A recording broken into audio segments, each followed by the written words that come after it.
Ladies and gentlemen, welcome to the Himmelsdorf Stadium for what is sure to be an epic quarter-final match between the reigning champions in blue, Dynamo Moscow, and the winners of the fourth group stage in red, Bayern Munich. And there's a lot of history between these two teams, Colin. Dynamo Moscow got the better of Bayern Munich in last year's semi-finals. Oh, yes, Dave, semi-finals. And there's the kickoff. Little off the top, Moscow's new signing for the season, their new centre-forward, rushing forward to fight for early possession, and oh, that was a rough tackle, and oh, they've lost possession. Lost possession, Dave, yes. Little off the top, immediately going on to the defensive as Get Your Kit Off, the winger, attempts to regain possession. Oh, he's knocked it into the corner. Corner, Dave. Yes, Dave. And in a surprise move that nobody saw coming, they seem to have lost the ball. Well, there you have it, folks. This year's quarter-final match between the reigning champions, Dynamo Moscow, and the challengers from the Group 4 stage, Bayern Munich. A draw. A draw, Dave. Yes, Dave. Howdy, folks, and welcome back to Epic Fail in World of Tanks with the mighty Jingles. This, in the Mark 7 Centurion, packing the 105mm gun, is Cool Cop. He's in a Tier 10 battle here on Cliff, and it's frankly embarrassing just how badly his team of epic scrub lords are going to get their asses kicked in this match. Takes a hit there on the gun mantlet, which is something the Centurion is very, very good for, but there's no way he's going to be able to advance any further than this. Absolutely everybody who went round that corner up ahead of him has died horribly without achieving, well, much of anything. All that's left over here are Cool Cop in the Centurion and a WZ-111. Now, Cool Cop's in a good position, or he would be if he had any backup. The Centurion's got great gun depression and a very good gun mantlet, but that WZ-111 over there, well, these two guys are just about to get rushed by, I think, 7 enemy tanks. So the WZ-111, around about now, is bending over, grabbing his ankles, and kissing his ass goodbye. And Cool Cop's next. There were actually 7 enemy tanks coming around that corner, but I think one of them's turned back to find something he doesn't have to join a queue to shoot at. And here comes the IS-7 and the Leopard. The Leopard has loaded the dirty stat padding Scrub Lord Gold ammo, and he's going to fire it right into the side of the Centurion. But the IS-7 kind of miscalculates just exactly how fast he was going. And then the Leopard manages to fire his stat padding Scrub Gold ammo right into the only part of the Centurion where it's not going to do any damage, the gun mantlet. And oh dear, how bad, so sad. But we're only just getting warmed up. Here comes the 5120, who has not reloaded, but he has a cunning plan, only not quite as cunning in practice as it looked on paper. Now, I don't know if you noticed while all this was going on, but it's not the only suicide that's happened in this match, because the team's Batchat 15558 has noticed that they were about to lose, and so he's done what artillery do, and he's thrown himself off the nearest cliff. Somebody else on the team said, hang on a minute, that sounds familiar. Didn't I just see you do exactly the same thing in the last match on steps? And this guy has the massive brass balls to actually complain that anybody in World of Tanks who loses 3 games in a row should be sent back to Tier 1 to learn how to play. Meanwhile, Cool Cop's starting to sweat a bit. He's the last tank left on his team. There's absolutely no way he's going to win this. It's just a question of how many of them he can take with him. He sees the 110, but there's a TVP coming in from the other side who he spots at the last moment, scores a hit, gets the gun around, assassinates the TVP, but the 110 closes in for the kill, and he does get him, but the kill's not quite as clean as he might have anticipated, and Poseidon claims another victim. This is Johnville, and he has the great misfortune to find himself in a Tier 9 battle on Prokhorovka in the Soviet Tier 7 tank destroyer, the Su-152, with the derp 152mm howitzer. Now, Johnville sent this particular replay in to be included in a Why You Have to Be Mad compilation for some admittedly pretty impressive derp 152mm skill shots. However, I'm including it in Epic Fail not because of anything that happens to Johnville, but because of what happens at the end of the match. But, well, while we're here, we may as well see some of these 152mm shots, like this one, against the enemy Tier 9 Bosch tank destroyer that does over 1,000 damage. And this one against a moving AMX 1390 at a range of 540 metres that basically blasts him into the next map. But it's what happens after Johnville's been taken out by an unspotted enemy E-25 and there's only 3 artillery left on his team alive while they're being capped, which is why this particular clip has been included in Epic Fail instead. The scumbag in the FV207 was already thinking of suiciding when he realises that the GW Panther has actually pulled back over the railway line and is in a position to spot the E-75 and potentially shotgun him if he pokes over that railway line ridge. Meanwhile, the M53 on the hilltop has managed to do nearly 800 damage to the E25 as he bum-rushed him at the top of the hill, but, well, the E25 was always going to get the next shot off, so the M53 at least went down fighting. Meanwhile, the GW Panther moves forward to try to get a proximity spot on the E75, who is no longer capping, and the FV207 is in a perfect spot to take the shot. And he doesn't. And the GW Panther gets taken apart piece by piece by the E25 on the ridge. Oh no, I'm in artillery and I'm the last tank left alive on my team. Must be time to kill myself, except this guy is even going to suck at suiciding because the E25 has him spotted, and yeah, not today, scumbag, not today. And that, boys and girls, is justice. This is Meme 234 in the Su-18, the teeny tiny Tier 2 Soviet artillery. It's basically an MS-1 with a howitzer on top. He's had quite a good match, but it hasn't been nearly as good as the seal-clubbing Scrub Lord in the M2 Light on the enemy team, who's now won 8 kills and he's looking for his 9th. There is absolutely no way an Su-18 should be able to outmaneuver an M2 Light, especially an M2 Light that is almost certainly kitted out with equipment modules that cost over 100 times the price of the tank. And the M2 knows it. And so he starts playing to impress. He starts showboating, and, well, here's the thing. If you're going to start playing with your food, be real careful you don't choke on it. Yeah, who's the Scrub Lord now, smart arse? There's a lot of justice in today's video. This is the Tiger Darrell in the T-54 lightweight, and, well, he gets off to a pretty impressive start in this match in his T-54 lightweight. Sneaky little handbrake turn there. And, well, the thing about the T-54 lightweight is that the frontal armour is pretty much as good as the T-44, which is a Tier 8 medium, and he hasn't taken any damage whatsoever from this poor Type 64. He's got some backup arrived in the shape of a T-43, and it speaks volumes about how OP this T-54 lightweight is, that an enemy medium tank would rather shoot at a T-43 than the front of this Tier 8 light tank. But Darrell is nothing if not a team player. He uses his armour to duck forward and attempt to shield the T-43 from the final shot from the T-34-1, but the T-43 actually drives forward and takes the hit anyway, so, Darrell, you tried. It's not your fault. But here's where things get interesting. Are you ready for some physics fail? Here comes the Foch, French Tier 9 tank destroyer. Here he comes, and there he goes. These French tank destroyers are just so hard to steer. Oh, and yes, that dinging noise was a bounce from the 90mm gun on the Chinese 59 Patton at the top of the hill. Light tank, my arse. Are you thirsty for even more physics fail? This is Scavenger 1 in the T-29. That's a strange looking T-29, Jingles. Well, yeah, that's a stock T-29. Well, not completely. He's got the stock turret, the stock engine, the stock suspension, but he does at least have the 90mm gun from the M6. He didn't just rush his way up to the T-29, he got that gun first at Tier 6, otherwise he'd be driving the T-29 with the 76mm gun, and that would be very, very embarrassing. Still, even though it's stock, the T-29, even with the stock turret, does have 279mm of frontal turret armour, and the 90mm gun isn't that bad. It's certainly better on the T-29 than it is on the M6.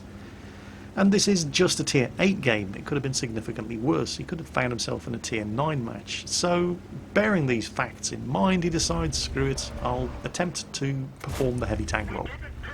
And charges to the front. And it doesn't really work out too well for him, so he decides discretion is the better part of valour, and he leaves some proper fully upgraded heavies to take the hits in the face, backs off, and starts looking for easier targets, and that's when he comes across his first physics fail. Enemy LTTB has managed to flip himself on the top of a ridgeline. There he is, like a beetle stuck on its back with its legs waving in the air. What's most amusing is the fact that an entire platoon of Type 59s have just driven straight past that guy, and not one of them thought it might be a good idea to just give him a little nudge and help him get back over. So, well, he hasn't had a particularly good game. Sadly for Scavenger 1, that's about as good as his game's going to get as well, because that platoon of 3 Type 59s are about to come screaming around the corner with friends in tow, and they're going to finish him off, which is just what platoons of Type 59s do to isolated heavy tanks. He does manage to hold them off for a few seconds and does some damage to them. I'm not entirely sure what they're afraid of here, but just as they start poking the corner, it's actually A wild Super Pershing who appears from behind and comes racing over the top and actually manages to get a ram kill. Wow, a Super Pershing who managed to go fast enough to ram something, even if it was a T-29 with a stock engine. So Scavenger did what he could, but caught out of position, surrounded, flanked by a whole bunch of medium tanks. But he sticks around to see what happens to the rest of the team, and boy, you guys are going to be grateful he did. First of all, check out the 5916 light tank. He's completely got the measure of this T-34-3. The T-34-3 realises that he's taking hits in the side and he starts backing off, but that Type 59 platoon are working him over from the front. The T-34-3 fires and misses. The 5916 just has to circle him and decides that ramming him instead is the way to go. Next, the Su-101, who's very foolishly climbing up the hill to engage those Type 59s. He finds our second physics victim in this match. Check out the Flat Panzer. Decides it's not a good idea to hang around and stop and shoot at him because here comes the medium tank rush, and instead goes hell for leather in an attempt to get the heck out of there as the mediums come rushing after him looking for more, and well, there you go. Now, the Panther. Don't worry too much about the Sherman Jumbo. He's going to die horribly, but watch these enemy tanks on the ridgeline as they try to kill the Panther. Look at the scores. At the moment it's 2 tanks. Okay, it's 1 tank against 6 enemies. Who can guess what the final score of this match is going to be? Now the Panther does not have a lot of health, and those Type 59s are not above spamming gold into the front of whatever they're shooting at. The T-34-3 found that one out the hard way. Now come on, Panther. Come on, you got the L-100 gun. Kill this guy. There we go. Okay. Any more for any more? Oh, here comes the first victim in the A-43. Okay, well, never mind. 10 points for style. Who's next? Type 59? Yep, that will be one of the Type 59s. Any more for any more? There's only 3 enemy tanks left. Another one of the Type 59s, perhaps? Oh no, it's the Super Pershing who's tired of a life this time. But it's the final Type 59, however, who shows how it should have been done and does finally get the kill on the Panther. Not bad for a bunch of amateurs, but this next team, oh, they're professionals. This is Sereth on Himmelsdorf in the Griller, the German Tier 5 artillery. I keep wanting to call it the Tier 4 artillery because that's what it used to be. The Hummel used to be Tier 5, but it hasn't been for a long time, and I really need to get this right. I do make an effort. Crap though I may be. Anyway, this totally isn't about Sereth. He does nothing remarkable in this match, but as an artillery player he has a perfect bird's eye view of the colossal cluster that's going to happen on the top of the hill and the immediate aftermath, which quite frankly just beggars description. 7 friendly tanks went to the top of the hill and they scored the first kill on an enemy T-50, but that is about as good as the situation up there is going to get. And now if you pay attention to the map, because Sereth is not focusing on the top of the hill at the moment, you'll see the casualties start to mount up. You'll see the icons blinking out one by one as the rats leave the sinking ship. And one of the mediums makes a run for it. And it's a little bit too late, Sereth. There's not much you can do to stave off the inevitable up here, as one by one they all die. And you're going to be next, Sunshine. Right now the scores are 2-7. There are 7 enemy tanks coming down the top of that hill, and it's really difficult to see how they can possibly lose at this point. There's a Jagdpanther coming back to attempt to react to the disaster that's unfolded on the top of the hill, but it really just seems like reinforcing failure at this point. But this is World of Tanks. Never underestimate the ability of a team to take certain victory. Look at this.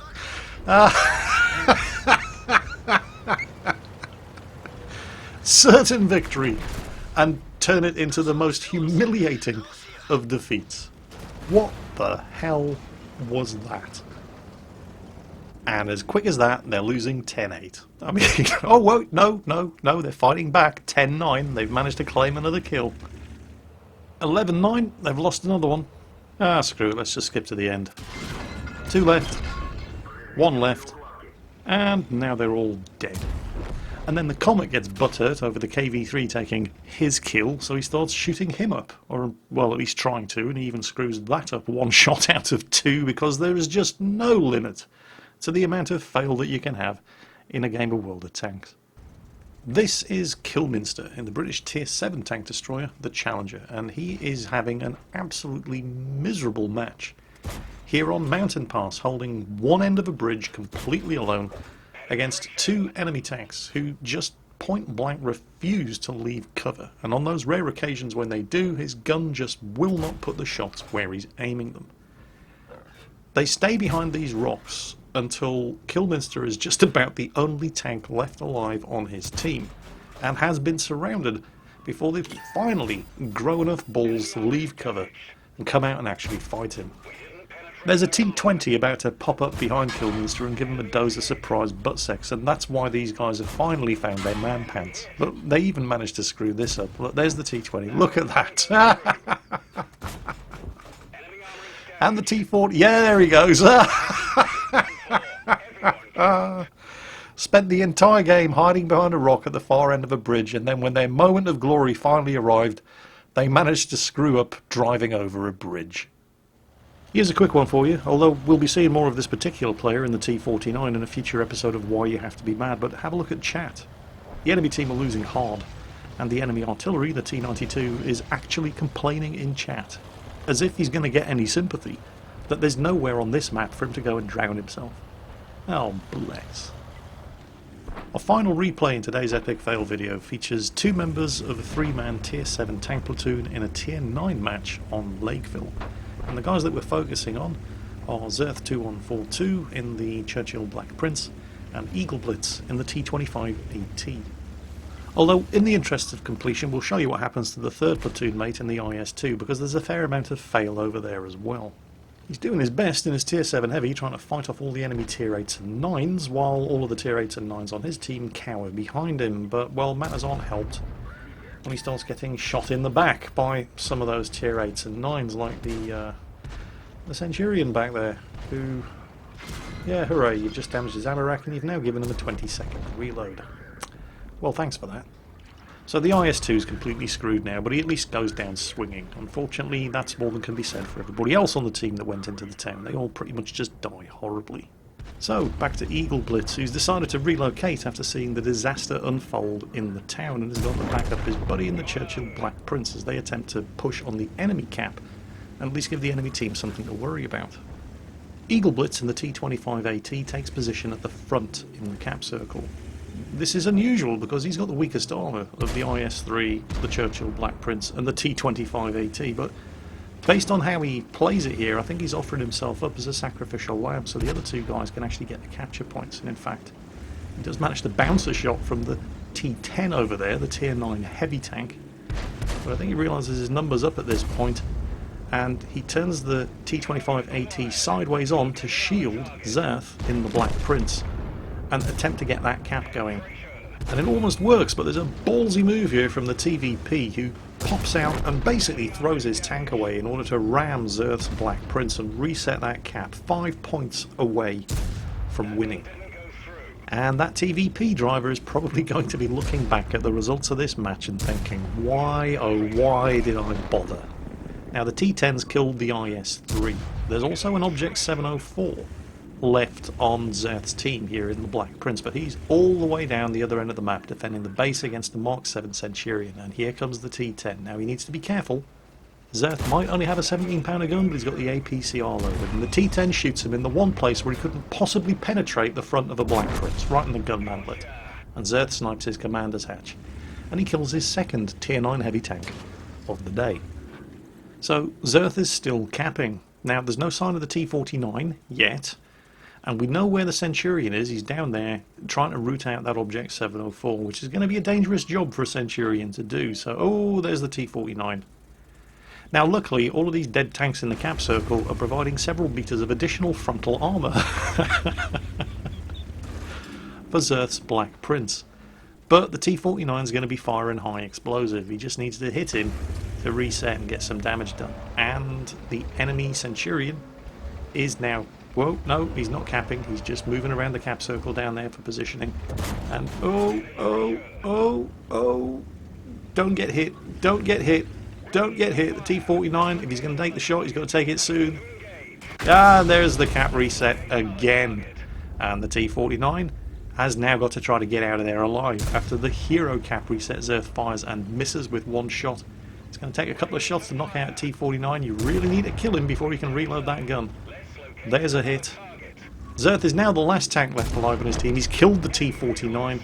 The Centurion down in the base has managed to knock out the Object 704, and he's going to be coming. And this is where Zerth has a little bit of a rush of shit to the brain.